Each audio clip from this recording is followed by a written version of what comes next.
Hyderabad real estate రంగంలో కాస్త వెనకబడింది అంటూ నిన్న మొన్నటి వరకు ప్రచారం జరుగుతున్నటువంటి నేపథ్యంలో ఇప్పుడు హైదరాబాద్ సిటీయే కొంచెం కాస్ట్లీ సిటీగా, మరీ ముఖ్యంగా రియల్ ఎస్టేట్ రంగానికి వస్తే కొంచెం కాస్ట్లీ సిటీగా మారుతోంది అనేటువంటి ప్రచారం జరుగుతున్న నేపథ్యంలో అసలు ఈ రెండిట్లో దేంట్లో వాస్తవం ఉందనేది మనం పూర్తి స్థాయిలో విశ్లేషణ చేసుకుందాం. ప్రస్తుతం మనతో పాటున్నారు రియల్ ఎస్టేట్ రంగంలో సుదీర్ఘమైనటువంటి అనుభవం కలిగినటువంటి ప్రముఖ రియల్ ఎస్టేట్ ఎక్స్పర్ట్ కృష్ణకుమారి గారు. మేడంతో మాట్లాడదాం. మేడం నమస్తే. మేడం నమస్తే. నిన్న మొన్నటి వరకేమో హైదరాబాద్లో రియల్ ఎస్టేట్ డౌన్ అయ్యింది, కొంచెం ఇబ్బందికర వాతావరణం ఉంది రియల్ ఎస్టేట్ రంగంలో అంటూ ఒక ప్రచారం జరిగింది. ఇప్పుడేమో రియల్ ఎస్టేట్ రంగం విషయంలో చూసుకున్నట్లయితే హైదరాబాదే కాస్ట్లీయెస్ట్ సిటీగా మారుతోంది అంటూ ఒక ప్రచారం జరుగుతోంది. అసలు ఇంతకీ ఆ ప్రచారంలో వాస్తవం ఉందా, ఈ ప్రచారంలో వాస్తవం ఉందా? ఏం జరుగుతుంది మేడం రియల్ ఎస్టేట్ రంగంలో? అంటే మధ్యలో కొంత స్తబ్దుగా ఉన్నమాట వాస్తవం. కొనుగోళ్లు జరగట్లేదు అని అన్నారు. కాకపోతే ఒక 2-3 విషయాలుగా తీసుకుంటే గనక ఇవాళ హైదరాబాద్ ముందంజలో ఉంది. ఎలా అంటే ఇప్పుడు అపార్ట్మెంట్స్ కట్టడం స్టార్ట్ చేశారనుకోండి, అది హై రైజా లేకపోతే స్టాండ్ ఎలోనా అనేది వేరే విషయం. అపార్ట్మెంట్స్ కట్టడం మొదలెట్టిన తర్వాత మినిమం 3 years తీసుకుంటారు. ఏది హై రైజ్ వాటికి 3 to 4 years అని చెప్తారు. అది ఒక్కొక్కసారి 5th year కూడా వెళ్తుంది. అలాగే ఇప్పుడు స్టాండ్ ఎలోన్ అనుకోండి 1.5 year నుంచి 2 years అని చెప్తారు. దాదాపు 1.5 yearలోనే కంప్లీట్ చేసేవాళ్ళు కూడా ఉన్నారు. ఈ రకంగా చూసుకుంటే గనక ఈ 2 రకాలని మిక్స్ చేసి బేరీజ్ వేసుకుంటే గనక బాంబే, హైదరాబాదు, చెన్నై, బెంగళూరు, వీటిని 5 నగరాలని లెక్కేస్తే ఏమొచ్చింది అంటే డెలివరీ టైము ఫాస్ట్గా ఉంది హైదరాబాద్ది అని వచ్చింది. ఓకే, అంటే ఎన్ని యూనిట్లు డెలివరీ చేశారు ఈ సంవత్సరం అని చూసుకుంటే గత సంవత్సరం 3 లక్షల యూనిట్లు డెలివరీ చేస్తే ఈ సంవత్సరం 4 లక్షల యూనిట్లు డెలివరీ చేశారు హైదరాబాద్లో.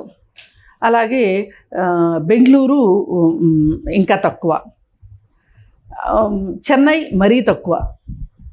మామూలు ఈ లెక్కలన్నీ ఎలా ఉన్నాయంటే 66% హైదరాబాద్కి ఇస్తే బెంగళూరుకి 48% ఇస్తే చెన్నైకి 19% ఇచ్చారు.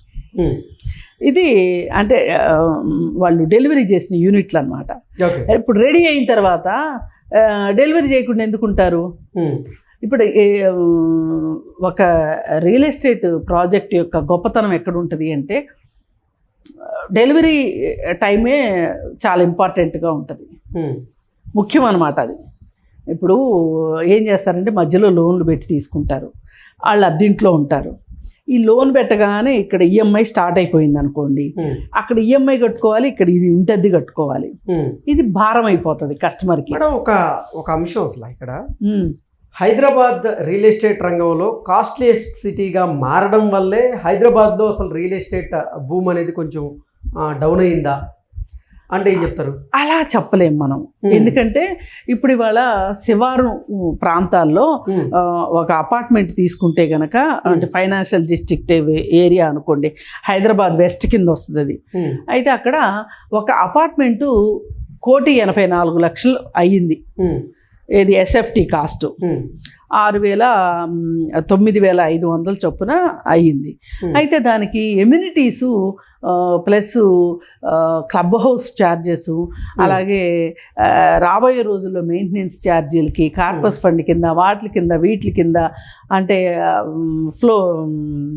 ఫ్లోర్ పెరిగిన కొద్దీ అయిన ఛార్జీలు కావచ్చు, ఈస్ట్ ఫేసింగ్ అయినందుకు, కార్నర్ ఫ్లాట్ అయినందుకు, ఈ చెత్తా చెదారం ఇది మొత్తం కలిపితే 29 లక్షలు అయింది.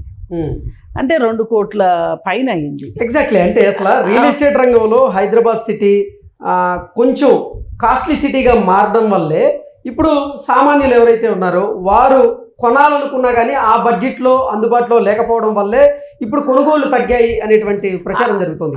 అది ఒట్టి మాట. ఎందుకు అంటే ఇప్పుడు పిండి కొద్దీ రొట్టండి. మన దగ్గర ఎంత డబ్బులు ఉన్నాయో మనం ఆ బడ్జెట్ చూసుకుంటాం. ఇప్పుడు లోన్ తీసుకుంటున్నప్పుడు రీపేయింగ్ కెపాసిటీని పట్టే లోన్ ఇస్తారు. ఇప్పుడు ఒక అతనికి పేయింగ్ కెపాసిటీ ఏముంటుంది, అతనికి వచ్చే శాలరీని బట్టి పేయింగ్ కెపాసిటీ ఉంటుంది. బ్యాంక్ వాడు లెక్కేస్తాడు ఈ మనిషికి నేను ఎంత లోన్ ఇవ్వచ్చు అని. దానికోసం శాలరీ స్లిప్ తీసుకుంటారు.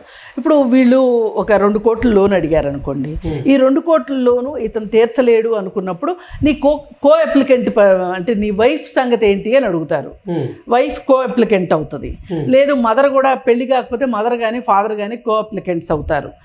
ఒకవేళ వాళ్ళకేమన్నా ఆదాయాలు ఉంటే అప్పుడు ఆ ఆదాయము వీళ్ళ ఆదాయము కలిపి లెక్క చూసి వీళ్ళ రీపేయింగ్ కెపాసిటీ ఇంత ఉంది కాబట్టి వీళ్ళకి ఇంత లోన్ ఇవ్వచ్చు అని చెప్పి బ్యాంక్ వాడు డిసైడ్ చేస్తాడు. ఆ రీపేయింగ్ కెపాసిటీని బట్టే లోన్ వస్తుంది. లోన్ వచ్చిన దాన్ని బట్టే ప్రాపర్టీ కొంటారు.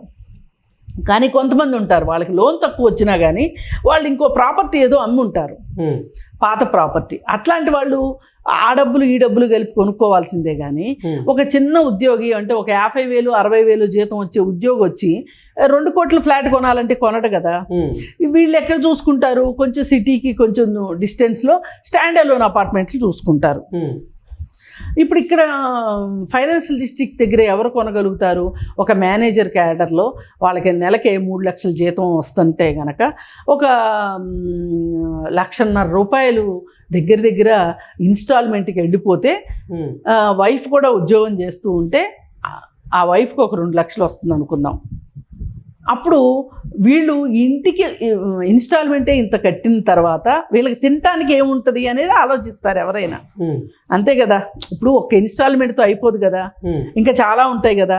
కార్ ఈఎంఐ ఉంటుంది, ఆ ఈఎంఐ ఉంటుంది, ఈఎంఐ ఉంటుంది, ఇజ్జాలన్నట్టు మరి పిల్లల ఫీజులు అన్నీ క్యాలిక్యులేట్ చేస్తారు కదా. ఈ విధంగా ఈ వీళ్ళకి ఇక్కడ లోన్ ఇవ్వచ్చా లేదా అనేది చూసుకుని బ్యాంక్ వాళ్ళు ఇస్తారు. అది ఎఫర్ట్ చేయగలిగిన వాళ్ళే తీసుకుంటారు. ఇప్పుడు ఇద్దరు ఉద్యోగం చేస్తున్నారు, భార్య భర్త, వాళ్ళిద్దరికి కలిపి నెలకు ఒక 5 లక్షలు వస్తుంది అనుకోండి.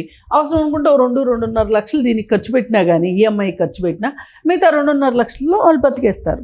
అట్లా వాళ్ళు అక్కడ కొనుక్కుంటారు. ఇప్పుడు ఈ లెక్కను చూస్తే ఫైనాన్షియల్ డిస్ట్రిక్ట్లో ఫ్లాట్లన్నీ ఖాళీగా ఉండాలి. ఏం ఖాళీగా ఏమీ లేవు.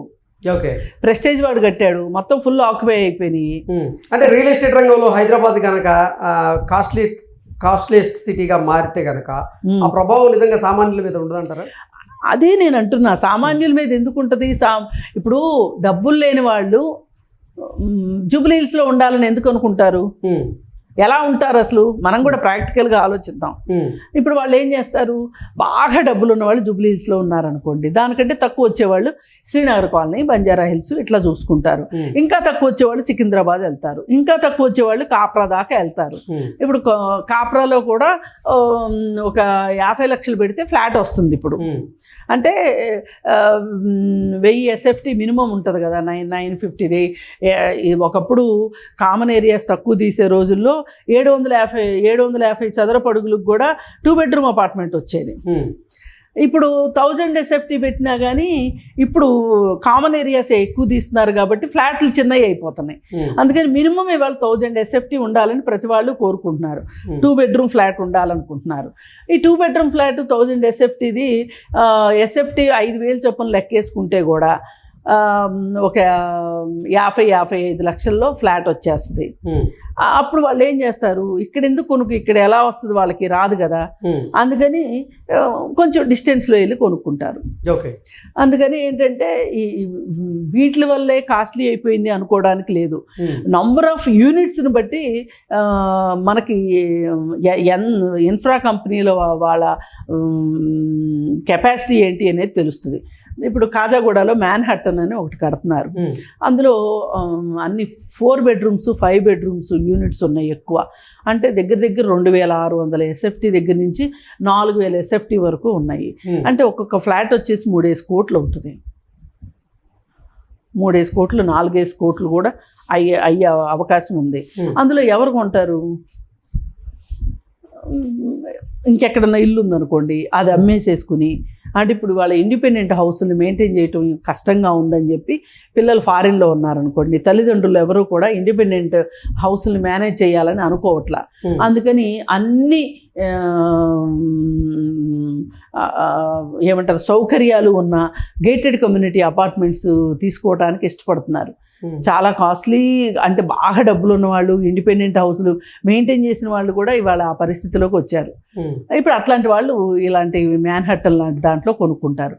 వాళ్ళకి ఏంటి, అక్కడ జిమ్ ఉంటుంది, అలాగే క్లబ్ హౌస్ సౌకర్యము, స్విమ్మింగ్ పూలు, బ్యాడ్మింటన్ కోర్టులు, ఆ కోర్టులు ఈ కోర్టులు, మళ్ళీ పైగా దగ్గరలో హాస్పిటల్స్ ఉండేటట్లు చూసుకుంటారు. ఏజ్డ్ పీపుల్ ఉంటారు కాబట్టి. అలాగే దగ్గరలో ఏమైనా గుళ్ళు గోపురాలు ఉన్నాయా అనేది చూసుకుంటారు. ఇట్లా రకరకాలు. ఇప్పుడు మై హోమ్ వాళ్ళు అయితే అసలు మా వాళ్ళు అసలు బయట గుడికి వెళ్ళటం ఏంటి అని చెప్పి వాళ్ళు ప్రతి ప్రాజెక్ట్లోనూ గుడి కడతారు. ఒక్కొక్కరు ఒక్కొక్క యూనిక్ సెల్లింగ్ పాయింట్స్ ఉంటాయి. ఈ విధంగా చూసుకుంటే కనుక ఇవాళ కాస్ట్లీ ప్లేస్లే ఉన్నాయి. ఇప్పుడు వెలిమెల లాంటి ప్లేస్కి వెళ్ళారనుకోండి, కొల్లూరు వెలిమెల వెళ్ళారనుకోండి, ఇక్కడ ఈ ఏరియాలో ఇప్పుడు ఏదైతే మనం అనుకుంటున్నామో ఈ కాజాగూడ, జూబ్లీ హిల్స్, కొండాపూరు ఇట్లాంటి ఏరియాలో ఫ్లాట్లు తీసుకునే వాళ్ళు ఒక 1000-1200 చదరపు అడుగులు ఫ్లాటే కొనుక్కోగలరు అనుకోండి ఈ ఏరియాలో. వాళ్ళు ఇంకొక ఇప్పుడు ఔటర్ రింగ్ రోడ్డు వచ్చేసింది, చాలా కనెక్టింగ్ రోడ్స్ వచ్చేసాయి కాబట్టి వెలిమెల వరకు వెళ్ళారనుకోండి, వాళ్ళకు 1600 SFT ఫ్లాట్ వస్తుంది. ఓకే, అలా కొనుక్కుంటున్నారు.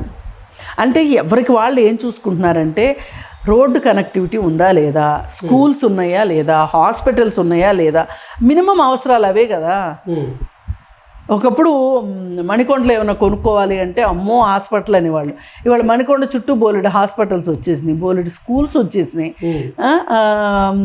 ఎయిర్పోర్ట్కి దగ్గర అయిపోయింది. ఇలా చాలా రకాల ఫ్యాక్టర్స్ ఇవాళ మణికొండని మార్కెట్లో నిలబెడుతున్నాయి. మణికొండ కానీ, కాజాగూడ కానీ, నానక్రామ్గూడ కానీ, ఇవన్నీ మార్కెట్లో ఇవాళ ఇంత కోకాపేట కానీ ఇవాళ ఇంత సౌండ్గా అయిపోయింది. వాటి పేరు తలుచుకోవాలంటే సామాన్యులు భయపడుతున్నారు అని అంటే కారణం ఇదే. ఇవి అన్నిటికీ దగ్గరగా ఉంది. ఇప్పుడు దగ్గర హాస్పిటల్స్ వచ్చేసినాయి, అలాగే ఇప్పుడు చెప్పుకున్నట్టు స్కూల్స్, రోడ్డు కనెక్టివిటీ, ఆఫీసులకు దగ్గర అన్నీ చూసుకుంటున్నారు. ఇప్పుడు వాళ్ళ ఫైనాన్షియల్ డిస్ట్రిక్ట్లోనే ఎందుకు రేట్ ఎక్కువ పెట్టి కొనుక్కుంటున్నారు? 9500 అయిన తర్వాత మళ్ళీ ఇంకా వాళ్ళకి 30 లక్షలు ఎక్స్ట్రా పడింది అంటే దగ్గర వాళ్ళకి ఇంకొక స్క్వేర్ ఫీట్కి ఇంకొక 2000 అదనంగా పడినట్లు. కానీ ఏం చూసుకుంటున్నారు అంటే ఆ గేటెడ్ కమ్యూనిటీలో అన్ని సౌకర్యాలు ఉంటున్నాయి. అక్కడి నుంచి స్కూల్కి వెళ్ళటం చాలా దగ్గర, స్కూల్ బస్సులు చాలా వస్తున్నాయి అక్కడికి. ఆఫీస్కి సైకిల్ వేసుకుని ఆఫీస్కి వెళ్ళిపోవచ్చు. వాళ్ళకి టైం సేవ్ అవుతుంది కదా, ట్రాఫిక్లో ఇబ్బంది లేవు. ఇదే ఫైనాన్షియల్ డిస్ట్రిక్ట్లో పనిచేసే వాళ్ళు ఒకప్పుడు దిల్సుఖ్ నగర్లో నుంచి ఫైనాన్షియల్ డిస్ట్రిక్ట్ ఆఫీస్కి వచ్చేవాళ్ళు. ఇవాళ ఉన్న పరిస్థితుల్లో 1.5 పడుతుంది దిల్సుఖ్ నగర్ నుంచి ఇక్కడికి రావాలి అంటే. 1.5 వెళ్ళడానికి, 1.5 రావడానికి, 3 గంటల సేపు ట్రాఫిక్లోనే పోయిన తర్వాత ఇంక వాళ్ళకి ఇంకా క్వాలిటీ టైమే ఉంటుంది. అందుకని ఇక్కడే ఉండటానికి ప్రిఫర్ చేస్తున్నారు. దాంతో ఇదే ఏరియాలో ఆఫీసులు ఉండటము, ఇదే ఏరియాలో హాస్పిటల్స్ ఉండటము, ఇదే ఏరియాలో స్కూల్స్ ఉండటంతో ల్యాండ్ కాస్ట్ విపరీతంగా పెరిగిపోయింది. కన్స్ట్రక్షన్ కాస్ట్ ఇక్కడైనా అక్కడైనా ఒకటే. ఏమన్నా డీలక్స్ ఇస్తే కనుక ఒక 500 ఎక్స్ట్రా అవుతుంది తప్పితే ఎక్కడ కట్టినా అదే కదా. అయితే అందుకని ఏంటంటే ఇక్కడ మనం చూసుకోవాల్సింది ఏంటి అంటే ఎవరి ఫైనాన్షియల్ కెపాసిటీని బట్టి వాళ్ళు చూసుకుంటారు. కానీ కస్టమర్ చూసుకునేది ఏంటి అంటే నేను పెడుతున్న డబ్బులకి సరిపడా నాకు ప్రోడక్ట్ ఇస్తున్నారా లేదా, నాణ్యత ఉంటుందా లేదా, చెప్పిన టైంకి ఇస్తున్నారా, గడువు లోపల ఇస్తున్నారా లేదా అనేది చూస్తారు. ఇవాళ హైదరాబాద్కి క్రెడిట్ ఎందుకు వచ్చింది, ఎక్కువ యూనిట్స్ డెలివరీ చేశారు అనేది ఎందుకు వచ్చింది అని అంటే ఇక్కడ ఫాస్ట్ మూవింగ్ ఉంది కాబట్టి. కాకపోతే మార్కెట్ బాగాలేదు అనేది ఎలా అయిపోయింది అంటే ఇంటర్నేషనల్గానే అసలు మార్కెట్ బాగాల, ఫైనాన్షియల్ మార్కెట్ బాగల. ఇంటర్నేషనల్గా ఆర్థిక మాంద్యం భయంలో ఉన్నారు ఎవరికి వాళ్ళు. ఓ పక్కన యుద్ధాలు, ఓ పక్కన ఆర్థిక మాంద్యము, ఓ పక్కన కంపెనీలు మూసేస్తున్నారు, లే ఆఫ్లు అవుతున్నాయి, కొత్త ఉద్యోగాలు రిక్రూట్మెంట్లు జరగట్లేదు. ఇట్లాంటి కారణాల చేత పైగా మొన్నటి వరకు మనం అనుకున్నది ఏంటంటే ఎలక్షన్స్, చాలా దేశాలు ఎలక్షన్స్ జరగటం, మన దేశంలోనే 2 ఎలక్షన్స్ జరగటం, ఇలా రకరకాల కారణాలు చెప్పుకుంటూ వచ్చాం. ఇప్పుడు అన్నీ ఒక రకంగా అన్నీ అయిపోయినాయి, ఇంక ఇప్పుడు మాట్లాడుకోవడానికి ఏమీ లేదు, ఇంక ఇప్పుడు కొనటమే మిగిలింది అనమాట. అందుకని చెప్పి కట్టేవాళ్ళు కడుతున్నారు, అమ్మేవాళ్ళు అమ్ముతున్నారు, కొనేవాళ్ళు కొంటున్నారు. మార్కెట్ అయితే ఒక రకంగా గాడిన పడుతుందనే చెప్పొచ్చు. ఎందుకంటే ఈ రీసెంట్ సర్వేలను బట్టి కూడా మనకి హైదరాబాదు ఇవాళ ఏ పారామీటర్లో చూసినా కానీ హైదరాబాదు అగ్రగామిగా ఉంది. ఇప్పుడు ఢిల్లీ పరిస్థితి బాగలేదు, అక్కడ పొల్యూషన్ వల్ల ఎవరు కొనడానికి సిద్ధంగా రావట్లేదు. ల్యాండ్ కాస్ట్ ఏమో ఎక్కువైపోయింది, ఫ్లాట్ కాస్ట్ ఏమో రావట్లేదు.